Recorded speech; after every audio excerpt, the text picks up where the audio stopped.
Assalamualaikum warahmatullahi wabarakatuh. Para sahabat Jeep Kopi, selamat sore. Ini Jeep Kopi telah siap-siap ini ingin pulang ya.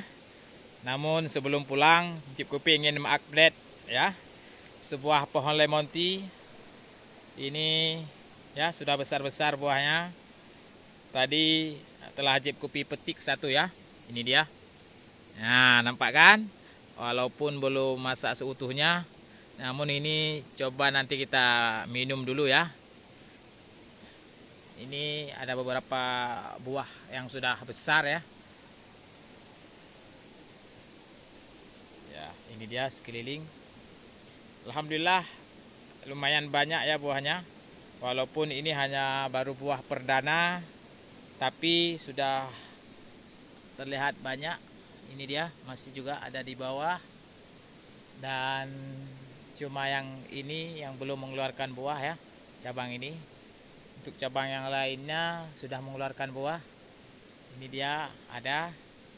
Dan ini pekan depan ini akan kita lakukan penumpangan ya. Sudah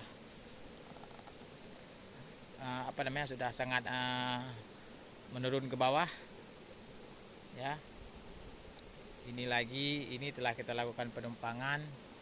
Nah, di sini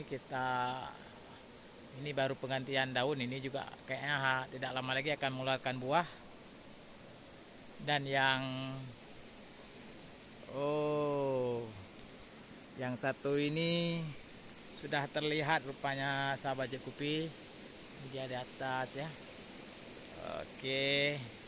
Ya oke, demikian untuk update terbaru pohon lemon tea kita. Alhamdulillah buahnya besar-besar, subur-subur ya. Bisa sahabat lihat, ini dia. Ini bisa kita minum ya. Nah, ini pengalaman pertama bagi Jeep Kopi ya. Apakah ini sudah bisa kita konsumsi atau belum? Coba kita petik aja satu, kita bawa pulang ke rumah ya kan. Oke. Ya. Oke, 2 untuk lemon tea hari ini. Oke, Jeep Kopi, terima kasih telah menemani keseharian Jeep Kopi di dalam kebun hari ini. Sudah siap, nah, bahannya sudah siap. Kita akan menuju rumah ke Kota Lok Sumawe. Ya, ini ada orang di depan. Kita tidak tahu siapa. Mungkin orang yang ingin menikmati kebun Jeep Kopi. Oke, demikian. Assalamualaikum warahmatullahi wabarakatuh.